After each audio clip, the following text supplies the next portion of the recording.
Hello everyone, आज हम पढ़ेंगे क्लास 10 साइंस का chapter 3 metals and non metals. ये चैप्टर केमिस्ट्री का इम्पॉर्टेंट पार्ट है और एग्ज़ाम के लिए काफ़ी स्कोरिंग भी। तो चलिए शुरू करते हैं बेसिक इंट्रोडक्शन के साथ।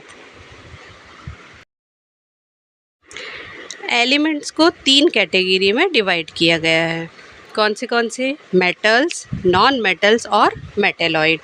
मेटल्स जैसे कि iron, copper, aluminium, gold, silver, ये मोस्टली सॉलिड्स होते हैं और कंडक्टिव होते हैं।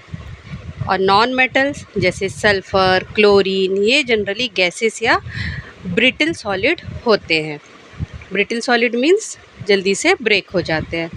मेटेलॉइड जैसे बोरॉन और सिलिकॉन, इनके पास दोनों के मिक्स्ड प्रॉपर्टीज़ होती है। मतलब मेटेलॉइड क्या हुआ, मेटल और नॉन मेटल दोनों की प्रॉपर्टी शो करते हैं। अब physical properties of metals. Metals की कुछ खास प्रॉपर्टीज़ होती है, जैसे लस्टर, वो चमक जो मेटल्स को शाइनी बनाती है। फिर मेलेबिलिटी, उनको शीट में बीट किया जा सकता है। फिर है डक्टिलिटी, वायर बना सकते हैं, डक्टाइल होते हैं मेटल्स। कॉपर इसका बेस्ट एग्जाम्पल है। फिर है कंडक्टिविटी, हीट और इलेक्ट्रिसिटी का अच्छा कंडक्टर होते हैं मेटल्स। ठीक है। फिर सोनोरस हीट करने पे रिंगिंग साउंड आता है। तो मेटल यूजुअली डेंस और हाई मेल्टिंग पॉइंट वाले होते हैं। नॉन मेटल्स की प्रॉपर्टी अब पढ़ेंगे हम लोग। नॉन मेटल्स जनरली डल अपीयरेंस के होते हैं, मीन्स उसमें शाइनिंग नहीं होती। सल्फ़र को देखो, वो शाइनी नहीं होता, वो ब्रिटल होते हैं, मतलब टूट जाते हैं प्रेशर में। ग्रेफाइट के अलावा वो पुअर कंडक्टर्स होते हैं। मतलब बता रहे हैं कि नॉन मेटल में सिर्फ ग्रेफाइट है जो इलेक्ट्रिसिटी को कंडक्ट कर सकता है।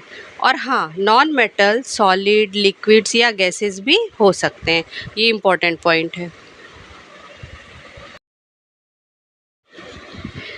अभी तो हमने मेटल्स और नॉन मेटल्स की फ़िज़िकल प्रॉपर्टी पढ़ी। अब हम पढ़ेंगे केमिकल प्रॉपर्टी, जिसमें से मेटल और नॉन मेटल ऑक्सीजन के साथ क्या रिएक्शन करते हैं वो देखेंगे। मेटल्स जब ऑक्सीजन से रिएक्ट करते हैं तो मेटल ऑक्साइड बनाते हैं। जैसे sodium reacts to form Na2O, magnesium से बनता है MgO।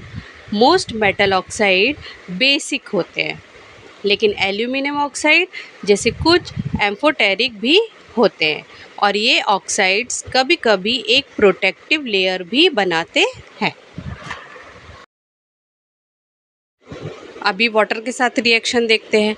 मेटल्स का वाटर के साथ रिएक्शन उनकी रिएक्टिविटी पे डिपेंड करता है। सोडियम और पोटेशियम जैसे हाईली रिएक्टिव मेटल्स होते हैं, कोल्ड वाटर से रिएक्ट करते हैं। मैग्नीशियम थोड़ा स्लो रिएक्ट करता है। आयरन स्टीम के साथ रिएक्ट करता है। कॉपर या सिल्वर जैसे मेटल्स रिएक्ट ही नहीं करते। रिएक्शन के टाइम हाइड्रोजन गैस रिलीज होती है, पॉप साउंड से टेस्ट होता है। अब एसिड के साथ क्या रिएक्शन करते हैं, तो मेटल प्लस एसिड क्या देंगे, salt plus hydrogen gas. Example zinc plus HCl, तो क्या बनेगा ZnCl2 प्लस H2। लेकिन less reactive metals like copper, silver और गोल्ड एसिड के साथ रिएक्ट नहीं करते।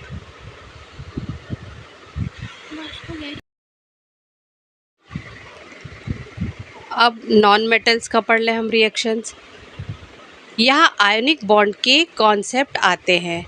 जैसे मेटल्स इलेक्ट्रॉन्स लूज़ करते हैं और नॉन मेटल्स इलेक्ट्रॉन्स गेन करते हैं। Example Na gives 1 electron to Cl, क्योंकि सोडियम जो है उसके लास्ट ऑर्बिट में 1 इलेक्ट्रॉन होता है और एक्स्ट्रा इलेक्ट्रॉन होता है, और क्लोरीन में भी होता है। दोनों का एटॉमिक नंबर हमको मालूम है ना, Na11 और क्लोरीन 17। तो ये आयनिक बॉन्ड बनाते हैं। तो आयनिक कंपाउंड्स कैसे होते हैं, स्ट्रॉन्ग होते हैं हाईली मेल्टिंग पॉइंट्स के साथ। Reactivity series. अब है रिएक्टिविटी सीरीज़। ये एक लिस्ट होती है मेटल की बेस्ड ऑन उनकी रिएक्टिविटी। टॉप पे है पोटेशियम, सबसे ज़्यादा रिएक्टिव। बॉटम पे है गोल्ड, मतलब लीस्ट रिएक्टिव। इस सीरीज़ से प्रिडिक्ट कर सकते हैं कौन मेटल किस से डिस्प्लेस करेगा या एक्सट्रैक्ट कैसे होगा। अब आगे है डिस्प्लेसमेंट रिएक्शंस। ये तब होता है जब एक reactive metal less reactive metal को उसके सॉल्ट सॉल्यूशन से डिस्प्लेस करता है। जैसे एग्जांपल देखेंगे हम, आयरन प्लस कॉपर सल्फेट, तो क्या बनेगा, कॉपर को डिस्प्लेस कर देगा फेरस और बन जाएगा हमारा FeSO4 प्लस कॉपर। लेकिन अगर लेस रिएक्टिव मेटल यूज़ करेंगे तो रिएक्शन नहीं होता। अब ये है ऑक्यूरेंस ऑफ मेटल्स। मेटल्स या तो फ्री स्टेट में मिलते हैं जैसे गोल्ड, या कंबाइंड स्टेट में जैसे एल्यूमिनियम जो बॉक्साइट के फॉर्म में मिलता है। मिनरल्स वो नेचुरली ऑक्यूरिंग कंपाउंड्स है और वो मिनरल्स होते हैं जिनसे हम इकोनॉमिकली मेटल एक्सट्रैक्ट कर सकते हैं।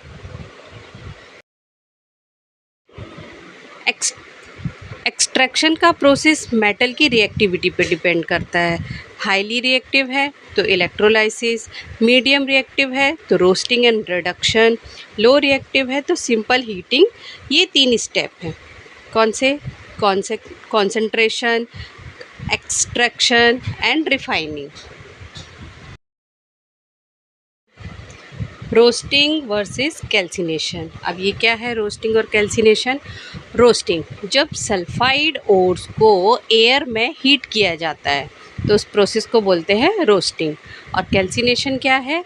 जब कार्बोनेट ओर्स को एयर के बिना हीट करते हैं। अब इसके एग्जांपल देख लो रोस्टिंग और कैल्सिनेशन के। रोस्टिंग का है ZnS, तो ये बन जाएगा हमारा ZnO, और ZnCO3, तो ये बन जाएगा ZnO। तो ये प्रोसेस कहलाएगी हमारी कैल्सिनेशन, और ऊपर वाली जो बताया वो रोस्टिंग।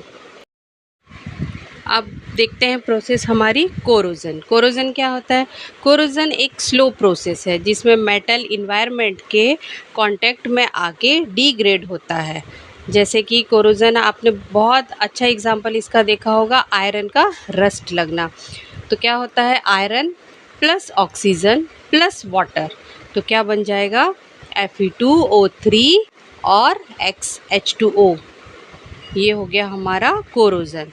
प्रिवेंट करने का मेथड क्या है इसमें? कोरोजन से प्रिवेंट कैसे कर सकते हैं हम आयरन को? पेंट करके, ग्रीस करके, गैल्वेनाइज करके और एलॉइंग करके। अब पढ़ते हैं एलॉयज। एलॉयज क्या होता है? ये भी एक बेसिक पॉइंट है जो इम्पोर्टेंट है। एलॉयज है mixture of metals with other metals और नॉन मेटल्स। अब इसके एडवांटेज क्या है?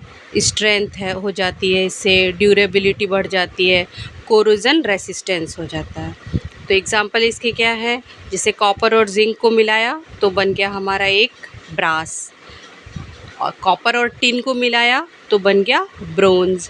और स्टील कैसे बनता है? Iron plus chromium plus nickel, तो ये बन जाता है हमारा स्टेनलेस स्टील। अभी क्विक रिवीजन देख लें हम क्या क्या इसमें इम्पोर्टेंट छोटे छोटे पॉइंट थे। जैसे था मैलेबिलिटी, मतलब क्या होता है, मेटल्स को बीट करके शीट में कन्वर्ट कर सकते हैं हम। डक्टिलिटी क्या होता है? Drawn into wires. और एम्फोटेरिक ऑक्साइड क्या बना होता है? Reacts with acid and base both. अब आयनिक बॉन्ड क्या है? Electron transfer. अब समरी देख लें हम क्या है। मेटल्स कैसे हैं? गुड कंडक्टर्स होते हैं, लस्टर्स होते हैं, फॉर्म बेसिक ऑक्साइड्स। और non metal brittle, poor conductors. ठीक है। Extraction process depends on reactivity. Alloys और कोरोजन प्रिवेंशन इम्पॉर्टेंट टॉपिक है इस चैप्टर में। तो ये चैप्टर हमारा हुआ एक बेसिक, मैंने ऊपर से आपको बता दिया कि मेटल्स और नॉन मेटल्स क्या हैं। बस इतना ही। आई होप आपको मेटल्स और नॉन मेटल्स चैप्टर का एक्सप्लेनेशन समझ आया हो। अगर कोई डाउट हो तो पूछना मत भूलना, ठीक है। Thank you.